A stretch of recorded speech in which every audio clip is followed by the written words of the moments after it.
ആദ്യമായൊരു cinema അല്ലെങ്കിൽ telefilm എന്തെങ്കിലും direct ചെയ്യണമെന്ന് തോന്നുമ്പോൾ ഞാൻ പറഞ്ഞിട്ടുണ്ട്, എഴുത്ത് എനിക്ക് വശമില്ലാത്തൊരു സംഗതിയാണ്. അതിൻ്റെ സ്ക്രീൻ പ്ലേയുടെ ഡിസ്കഷനിലിരിക്കാമെന്നല്ലാതെ. അപ്പോൾ അങ്ങനെ ഇരിക്കുമ്പോൾ ആദ്യമായിട്ട് ചെയ്യുന്ന ഒരു ടെലിഫിലിമിൻ്റെ ഒരു തിരക്കഥ, ആദ്യമായിട്ട് ചെയ്യാമെന്നൊരു സംഭവത്തിന് തിരക്കഥ ആരെക്കൊണ്ട് എഴുതിപ്പിക്കും എന്നുള്ളൊരു മനസ്സിലാഗ്രഹം വന്നപ്പോൾ ഞാൻ വിളിച്ച ഒരു ഫോണാണ് PF മാത്യൂസ്. അന്ന് മിഖായലിൻ്റെ സന്ധ്യതികൾ പോലെയുള്ള സീരിയൽ കണ്ടിട്ട് ഞെട്ടിയിരിക്കുന്ന അവസ്ഥയാണ്. കാരണം വളരെ ട്രെൻഡ് സെക്ടറായിരുന്നു ആ സമയത്ത്, ആ കാലത്ത്. അപ്പോൾ അത് കഴിഞ്ഞിട്ടാണ് ഞാനന്ന് പ്രീ ഡിഗ്രി പഠിക്കുന്ന സമയത്താണ്, പ്രീ ഡിഗ്രിക്ക് അതിന് മുമ്പൊക്കെ പഠിക്കുന്ന സമയത്താണ് മിഖായലിൻ്റെ സന്ധ്യതികൾ വരുന്നത്. അപ്പോൾ അന്നേ ഞാൻ മാത്യൂസ് ചേട്ടൻ്റെ PF മാത്യൂസ് ചേട്ടൻ്റെ വലിയൊരു ആരാധകനാണ്.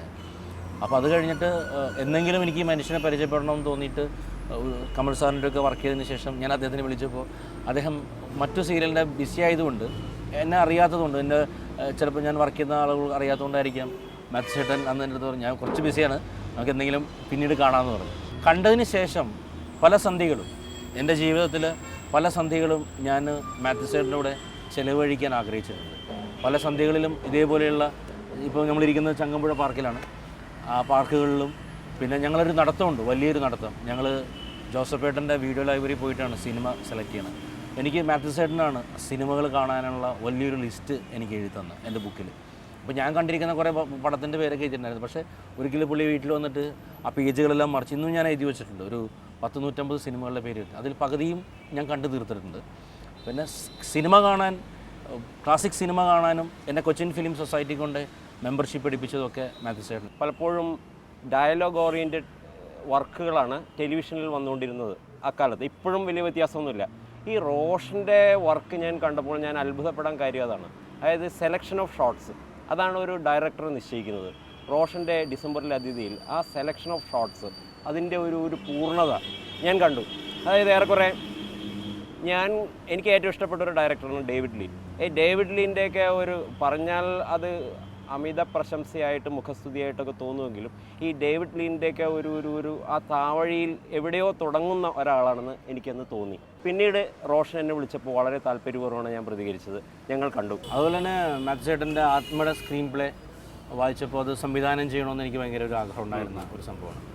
പലപ്പോഴും വിട്ടുപോയിട്ടുള്ളൊരു കാര്യമാണ്. കാരണം എപ്പോഴെങ്കിലും ഒരു സ്ക്രീൻ പ്ലേ, മാത്യൂസ് ചേട്ടൻ്റെ ഒരു സ്ക്രീൻ പ്ലേ ഡയറക്റ്റ് ചെയ്യണമെന്ന് നമുക്ക് അങ്ങനെ ആഗ്രഹം ഉണ്ടാവുമല്ലോ. അങ്ങനെ മാത്രമല്ല ഉദയനാരായണനും അടക്കം അറിയാമല്ലോ. ഉദയനാരായണൻ്റെ കഥ നമ്മൾ മുമ്പ് ഡിസ്കസ് ചെയ്തിട്ടുണ്ടായിരുന്നു. ആ സിനിമയുടെ ഓരോ ഏരിയയിലും അല്ലെ, ഓരോ സീൻ കിട്ടുമ്പോഴും മാത്യൂസ് ചേട്ടൻ എങ്ങനെ ഉണ്ടാവും എന്നുള്ള കാര്യത്തിൽ ഓരോരോ നിമിഷങ്ങളിൽ നമ്മളത് ഡിസ്കസ് ചെയ്ത് പോയിട്ടുണ്ടായിരുന്നു.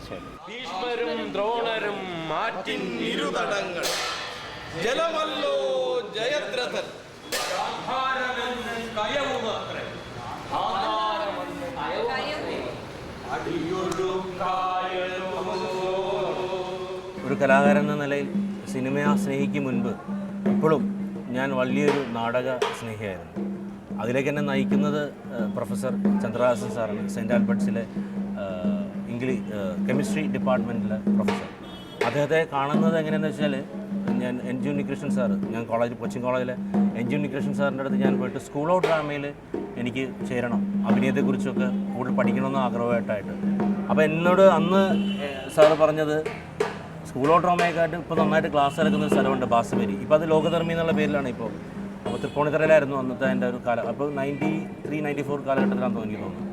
അപ്പോൾ അന്ന് ഒരു കുന്നോളം സർട്ടിഫിക്കറ്റുമായിട്ട് ഞാൻ പ്രൊഫസർ ചന്ദ്രഹാസനെ കാണാൻ പോയി ആൽബർട്ട്സിൽ. ശരിക്കും ആദ്യമായിട്ടാണ് എൻ്റെ സർട്ടിഫിക്കറ്റ് ഒരാൾ മര്യാദക്ക് നോക്കുന്നത്. കാരണം പല സംവിധായകരുടെ അടുത്തും അസിസ്റ്റൻ്റ് ഡയറക്ടർ ആവാനും അഭിനയിക്കാനൊക്കെ നടക്കുന്ന സമയത്ത് സർട്ടിഫിക്കറ്റ് കൊടുക്കുമ്പോൾ അതേപടിയാണ് എനിക്ക് തിരിച്ചു തരാറുണ്ട്. ഇതുകൊണ്ടൊന്നും ഒരു കാര്യമില്ല. പക്ഷേ ആദ്യമായിട്ടൊരു അംഗീകാരം കിട്ടിയത് അദ്ദേഹം ഈ സർട്ടിഫിക്കറ്റൊക്കെ നോക്കി. എന്നിട്ട് എന്നോട് പറഞ്ഞു, നാടകത്തിൽ പഠിക്കണമെന്നുണ്ടെങ്കിൽ, കലയെക്കുറിച്ച് പഠിക്കണം, ജീവിതത്തെ പഠിക്കണമെന്നുണ്ടെങ്കിൽ വരിക എല്ലാ ഞായറാഴ്ചകളിലും. അതാണ് എൻ്റെ ഏറ്റവും പ്രിയപ്പെട്ട ചന്ദ്രഹാസൻ സാറ്. റോഷൻ അന്ന് ആക്ടിങ് പഠിക്കണം, അഭിനയിക്കാൻ പഠിക്കണം, അതും ഭാവിയിൽ സിനിമയിൽ അഭിനയിക്കാൻ വേണ്ടിയിട്ടാണ് ഞാൻ വരുന്നതെന്നുള്ള കാര്യവും റോഷൻ പറഞ്ഞും കുറച്ചൊക്കെ പറയാതെ ഞാൻ മനസ്സിലാക്കിയിട്ടുണ്ട്. ഞാൻ അന്ന് സിനിമയിൽ അഭിനയിക്കാൻ പോകേണ്ട ആൾക്കാർ ഇങ്ങോട്ട് വരണ്ട, നാടകത്തിൽ പ്രവർത്തിക്കാനാണെങ്കിൽ ഇവിടെ ആളാവശ്യമുണ്ട്, അത് മാത്രം വന്നായെന്ന് പറയായിരുന്നു. അപ്പോഴും റോഷൻ ഓർക്കുന്നുണ്ടോ എന്നറിയില്ല. റോഷൻ അന്ന് ഒരു പട്ടിയെ വളർത്തുന്ന കാര്യം പറയുമായിരുന്നു. ഒരു വലിയ അൽസേഷൻ പട്ടിയെ വളർത്തുമായിരുന്നു. അപ്പോൾ ഞാൻ ഡോബർമാൻ. അപ്പോൾ ഞാൻ ചോദിച്ചപ്പോൾ ഈ പട്ടിയെ വളർത്തുന്നത് ഈ പട്ടിയായിട്ട് ഗുസ്തി പിടിക്കാനാണ്. പട്ടിയുമായിട്ട് സ്റ്റണ്ട് ചെയ്യേണ്ട ഏതെങ്കിലും അവസരം ഉണ്ടായി കഴിഞ്ഞു കഴിഞ്ഞാൽ അപ്പോൾ വിഷമുണ്ടാവരുത് എന്ന് കരുതി ഈ പട്ടിയായിട്ട് കുസ്തി പിടിക്കുക. എനിക്കറിയാം, നരേന്ദ്ര സാറും ഒരു പട്ടിയായിരുന്നു പ്രധാന ക്യാരക്ടേഴ്സ്. പിന്നെ ഞാൻ ഓർക്കുന്നുണ്ട്, ഇങ്ങനെ വേറെ ഏതോ ഒരു ഫിലിം ഇൻസ്റ്റിറ്റ്യൂട്ടിൽ പഠിക്കാൻ പോയിട്ട് ഏതോ ഒരു അധ്യാപകൻ അവിടെ പഠിപ്പിച്ച അദ്ദേഹം പറഞ്ഞു, നിങ്ങൾ ജീവിതത്തിൽ ഒരു റോൾ ചെയ്യണമെങ്കിൽ ആ ജീവിതം അനുഭവിക്കാൻ പറ്റണമെന്ന് പറഞ്ഞു. ഉദാഹരണത്തിനൊരു മീൻ വിൽക്കുന്നവൻ്റെ അനുഭവങ്ങൾ മനസ്സിലാക്കണമെന്നുണ്ടെങ്കിൽ നിങ്ങൾ ശരിക്കും മീൻ വിൽക്കാൻ പോകണം എന്ന് പറഞ്ഞു. അപ്പോൾ അങ്ങനെ ഒരു ദിവസം റോഷൻ തന്നെ പിന്നെ പറഞ്ഞു കഴിഞ്ഞാണ്, റോഷൻ രാവിലെ തൊമ്പടി പോയി ഒരു കൊട്ട മീൻ വാങ്ങിച്ചിട്ട് ഒരു കൈലി കൊണ്ടൊക്കെ എടുത്ത് നേരെ കലൂർ വന്ന് അവിടെ ചന്തയിൽ വെച്ച് ഇങ്ങനെ ഈ ഒന്ന് വൈകിട്ട് വരെ ഇരുന്ന് മീൻ വിറ്റ് ഈ മീൻ വിൽക്കുന്ന അനുഭവം ആർജിച്ചു. അങ്ങനെയൊക്കെ അഭിനയം പഠിപ്പിക്കുന്നിടത്ത് നിന്ന് നിർത്തി സാറേ, ഞാൻ അതുകൊണ്ടാണ് ഇവിടെ വന്നത്. അതുകൊണ്ട് അത്തരം പരിപാടികൾ ഞാൻ പറഞ്ഞു അങ്ങനെയല്ല അഭിനയം പഠിക്കുക നമുക്കിവിടെ. ഇത് ചെൽവേട്ടൻ വർഷങ്ങളോളം നാടകത്തിന് വേണ്ടി സ്വന്തം ജീവിതം ഒഴിഞ്ഞു വെച്ചിരിക്കുന്നൊരു കലാകാരനാണ്. അപ്പം എന്നും ഞാൻ വലിയൊരു ആരാധകനാണ് ചെൽവേട്ടൻ്റെ. കാരണം എന്നെ കുറേയധികം കാര്യങ്ങൾ പഠിപ്പിച്ചിട്ടുണ്ട്. ശാരീരികമായിട്ടുള്ള നേരത്തെ സാഹസിക കാര്യങ്ങളൊക്കെ പറഞ്ഞ പോലെ നാടകത്തിന് നമ്മൾ തൃപ്പൂണിത്തുറയൊക്കെ വരുമ്പോഴത്തേക്ക് ചെൽവേട്ടൻ്റെ പാട്ടുകൾ എന്നും എനിക്ക് ആവേശമാണ്. പാട്ടോം പാട്ടും തോറ്റോം ചൊല്ലി വാഴ്ത്തുന്ന ഞങ്ങൾക്ക് തുണയാകാത്തതെന്തേ തമ്പ്രാട്ടി ആണ്ടോടാണ്ടും പൂജ. അടുത്തതായിട്ട് പരിചയപ്പെടുത്താനുള്ളത് എൻ്റെ കുടുംബത്തെയാണ്. ഇത് അച്ഛൻ ആൻഡ്രൂസ്, അമ്മ ബേണി, ചേട്ടൻ രഞ്ജിത്ത് ജ്വല്ലറിയുമായി ബന്ധപ്പെട്ടിട്ടുള്ള കാര്യങ്ങൾ ചെയ്യണം. പിന്നെ ഇതെൻ്റെ ഭാര്യ ആൻസി. അമൃത ചാനലിൽ കുറച്ച് നാളെ പിന്നിലാവ് എന്നുള്ള പരിപാടി പ്രസൻറ്റർ ചെയ്യുന്ന ഉണ്ടായിരുന്നു.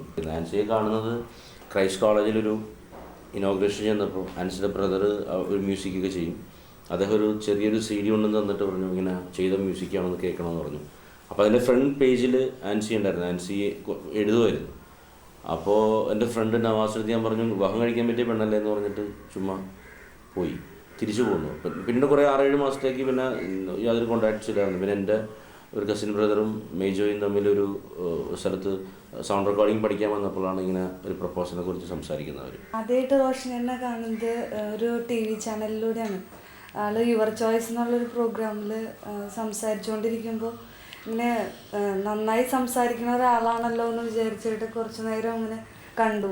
പിന്നെ വീണ്ടും ചാനൽ മാറ്റി വന്നപ്പോഴാണ് ഉദയനാനന്ദാരൻ ഡയറക്റ്റ് ചെയ്ത ഡയറക്ടറാണെന്നുള്ളതൊക്കെ മനസ്സിലാവുന്നത്. അപ്പോൾ ഞങ്ങൾ 2 ദിവസം മുമ്പാണ് ഉദയനാനന്ദാരൻ കണ്ടു വന്നത്. അപ്പോൾ സിനിമ കണ്ടപ്പോൾ തന്നെ എനിക്ക് ഭയങ്കര ആരാധന ഉണ്ടായിരുന്നു ശരിക്കും പറഞ്ഞാൽ.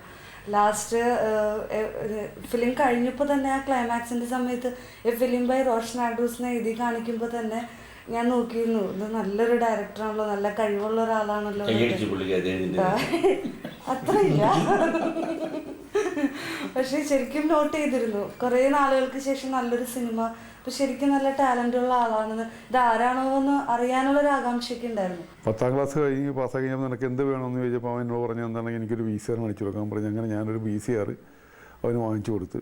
പിന്നെ രാവിലെ മുതൽ രാത്രി വരെ ഈ സിനിമ കാണലായിരുന്നു. അങ്ങനെ അവന് കാണാത്ത സിനിമകൾ ഇഷ്ടംപോലെ കണ്ടുകൊണ്ടിരിക്കുന്നു. ചേച്ചി സിനിമയെന്ന് പറഞ്ഞാൽ അവന് ഭക്ഷണവും വേണ്ട, ഒന്നും വേണ്ട. ഇപ്പോൾ രാവിലെ എണീറ്റ് ഞാൻ ബ്രേക്ക്ഫാസ്റ്റൊക്കെ ഉണ്ടാക്കി വെച്ചാൽ അതുപോലും വേണ്ട അവന്. ഞാൻ വന്നിട്ട് കഴിക്കാമെന്നും പറഞ്ഞായിരിക്കും ഓടണത്. സിനിമയെന്ന് പറഞ്ഞാൽ അത്രയധികം ഇഷ്ടമായിരുന്നു ആൾക്ക്.